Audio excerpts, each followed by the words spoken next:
It is no secret the Toronto Maple Leafs need to make some major changes ahead of the upcoming season if they want to compete for the Stanley Cup. And a recent report by Elliotte Friedman has revealed that they are going to be making some major additions to their blue line. And his report is going to surprise some fans. We're going to break that down, as well as discuss what some targets are that Elliotte Friedman has linked the Leafs to, as well as just discuss what their plan is going forward. Stay tuned for all that in this episode. Before we do, if you're a part of the 80 or so percent who aren't subscribed, make sure to hit that button. We're on the road to 11,000, and you guys are crushing it. We're getting very, very close. So thank you guys for your continued support. It means the world to Darius and myself. But Darius, a lot to go over today, and we covered in we've been discussing the whole offseason about the blue line, how Brad Living said he wants to upgrade his blue line, and Elliotte Friedman dropped a bit of a bomb here, and he said Toronto is going to go out and try to get two really good defensemen in the UFA market. Now, again, Elliotte Friedman doesn't just say things. He's obviously hearing this from his inside sources. Two really good defensemen is a bit surprising because we were thinking about maybe they'll get one, maybe they'll get a decent, a couple decent defensemen. They want to go out, and their goal this offseason, their priority is to get two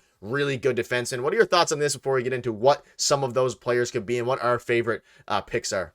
I think they have to, right? The defense, like we talked about last year, for the personnel they had, I thought the defense played pretty well, even in the playoffs. But the personnel is not there. Like if you want to win a Stanley Cup, I thought for what they had, they played well, yes. But they need to add more to the defense. And like we've seen, Morgan Riley is probably going to be the Leafs #1, right? Like with the salary and everything, they're probably not moving on from that player, although we can come up with a bunch of trade scenarios, all we like, but I doubt they move on from that player. He needs a defense partner. We've been talking about it for years. They couldn't find one again last year. The Ilya Lyubushkin experiment is over, I think. They're not going to bring that guy back again. They need to find this guy a defensive partner and, stock up with the rest of the defense as well. They need some help throughout the middle of the lineup. They found some success with some of the guys last year, but they need to add more to the defense. Yeah, I mean, their blue line wasn't good enough. You were featuring a top pairing of Morgan Riley, who's good, and Ilya Lyubushkin, who I understand the premise about why Brad Living went out and got him, but it just ultimately did not work. And the report by Elliotte Friedman is that they're going to look at two very good defensemen. Now, we discussed it in the stream a couple days ago or a few days ago about who those guys could be. We discussed Brandon Montour. We've discussed some guys like that, like some really high-level defensemen.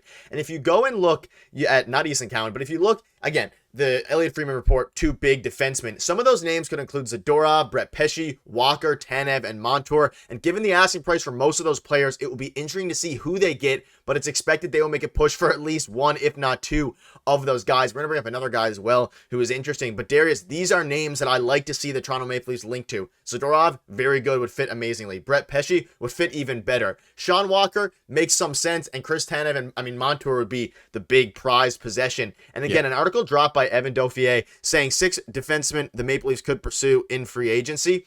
And we're going to go over those, but Darius, this is great news for the Toronto Maple Leafs. And out of these guys, I think the biggest ones that I think the Leafs should target is Brett Pesce and Nikita Zadorov, and maybe Chris Tanev, but Tanev screams more of a trade deadline acquisition for me. Yeah, and we talked about those players in a separate video, right? And I would still lean towards Brett Pesce and Zadorov as my two number ones, I guess, to target this summer. Those are the two guys I would definitely go after. But there's going to be some guys we talk about in this video that maybe are sleeper picks and, you might like as well. So it's going to be pretty interesting. Let's dive right into it. We're starting with Matt Roy of the Los Angeles Kings, and this could be an underrated pick for the Toronto Maple Leafs. You can basically read the stuff here. Matt Roy set a career high in assists while adding 5 goals in his 6th selection with the Kings. What are your thoughts on Matt Roy? He's not going to necessarily blow you away per se, but I think it makes a lot of sense for the Toronto Maple Leafs to go out and look at a guy like this. And again, Elliotte Friedman's quote, you can see it here, 2 good, really good defensemen. He's not the guy that I would say comes to Leafs fans' minds right away when you say that. But you look at his stats, 25 points. Again, you're not looking at stats for defensive players necessarily, but he throws his body around, 152 hits, a lot of block shots, almost 200. Very, very good player for the Leafs if they want to go out and pursue him. Yeah, and still relatively young. Like he's not even 30 yet. He's going to turn 30 next season. Like you said, he's not really going to put up points, and he's not really there to put up points. Again, he's not a wow factor defenseman, like you said, either, but he could be very serviceable, and he's a right shot defenseman. He would be certainly an upgrade over a lot of the right-handed defensemen the Leafs have had or have right now. And his last contract, he only made $3.1 million against the cap. So obviously he's going to get some sort of raise, but how much that is, we don't know exactly. There's hasn't really been a report about that, but I don't think it's going to be a significant raise. And honestly, this is a guy who starts a lot of his zone starts in the defensive zone, and the Leafs need a lot of help in that regard. hard, and he plays a lot of minutes for the LA Kings team that, made the playoffs last season. And he's another guy that, the Leafs were kind of linked to during the season. A lot of people were talking about it, but of course wouldn't have worked out during the season. But now he's a free agent, so it would be a pretty interesting signing. And I think, like I said, he's an upgrade over a lot of the right-handed defensemen the Leafs have or have had, and that's what they need. Handedness matters in the playoffs, right? So, barring any injury or anything next season, he could be a good addition to the Leafs, and not a bad puck mover either. You're not going to look for him to score or anything like that,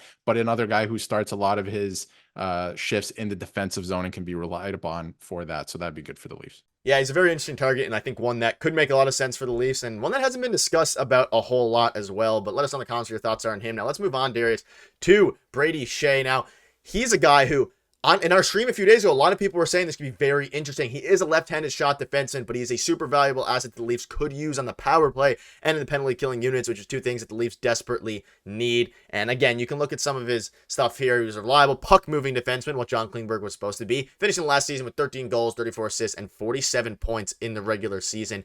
And impressively followed up his regular season production with 9 points and in 11 postseason games. I like this guy a lot. I think he makes a whole lot of sense for the Toronto Maple Leafs. And what are your thoughts on Brady Skjei potentially coming to Toronto? So he's another left shot defenseman, which is fine, right? If you want to upgrade in that position, depends what Brad Treliving wants to do with rejigging the entire defense, right? Because it sounds like he does want to do that. So I don't know exactly what his plan is. But again, another left shot defenseman. He made 5.2 last year, so he's due for a pretty significant raise. I've seen mocks where he's making, 7.5. So in the Morgan Riley range, that's a lot of money for two defensemen on the same team that probably wouldn't play together. So that's something to look at. But again, like you mentioned, good puck moving defenseman. You're not necessarily going to look to him for all of your offense, but he can add some offense, which is something the Leafs were looking for last year. And again, the puck moving aspect of the game, I feel like the Leafs completely went away from that in their acquisitions at the trade deadline for last year's playoffs. And you need that. You need that at the end of the day. You need somebody to be able to break the puck out, or at least, an offensive option from the back end, because the Leafs have no scoring from their back end without Jake McCabe last season. So, if you look at his stat line too, I mean, he logs a pretty significant amount of minutes for the Carolina Hurricanes, or did. I don't know if he's going to return there, but could be an interesting option for the Leafs to look at. Yeah, I like it a lot. Again, it's more of the John Klingberg mold, but he would, a lot of points last year, would help the offense a little bit, and they went kind of in the opposite direction at the deadline and ultimately bit them in the butt with Edmonton played well, but Lyubushkin, there was a lot of times where you're like, okay, we need something else or we need more out of that. But yeah, I agree. Brady Skjei would fit the team well. I'm not exactly sure it's the type of defenseman that I see Brad Treliving necessarily going out and getting, even though it would make sense, and he is a very valuable asset. But Darius, this is your time to shine. I've never met a guy as big of a fan of Brett Pesce as Darius, but Brett Pesce makes all the sense in the world. He should be the Leafs' number one realistic target, even though Brandon Montour is my personal number one target. I think Brett Pesce should be their number one realistic target. Could pair alongside Morgan Riley, right-handed shot defenseman, and his asset price isn't estimated to be too crazy high. Like, all the sense in the world. Give it to me. Morgan Riley, Brett Pesce. That would be the perfect pairing, in my opinion. Yeah, right shot defenseman, defensive defenseman. He starts most of his zone starts in the defensive zone, which is something the Leafs need help with. His contract, he's probably going to make somewhere in the neighborhood of like 6 to 8. 6 was actually probably on the low end. He's probably going to make somewhere, maybe almost 7 million, something like that. He's due for a raise. Do not look for this guy to provide much offense whatsoever, maybe a fluke goal here or there, but he's there for a reason. He's there to defend.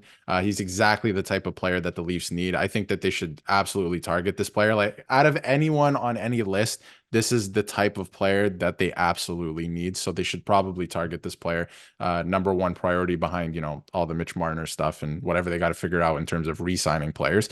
But yeah, he would be a great acquisition for the Leafs. This is exactly the type of player they need. So would really help them. Yeah, and I think that an interesting thing to keep an eye on is a potential pairing of Brady Skjei and Brett Pesce, in the sense of getting both of those guys. You're getting the one who can give the Leafs some points, some more puck moving, and then you get Pesce, who does not do that necessarily, but is elite defensively. I think that could be a perfect pairing. I don't think it would cost too much, especially with Pesce's asking price doesn't seem very high right now. So keep an eye out for that. But yeah, that'll wrap it up. Let us know out of those three guys we've discussed, or some of the guys that we discussed earlier on the article, earlier in the video. Let us know who you want the most out of those guys. And again, make sure to hit the subscribe button. We're on the road to 11,000. See you guys soon.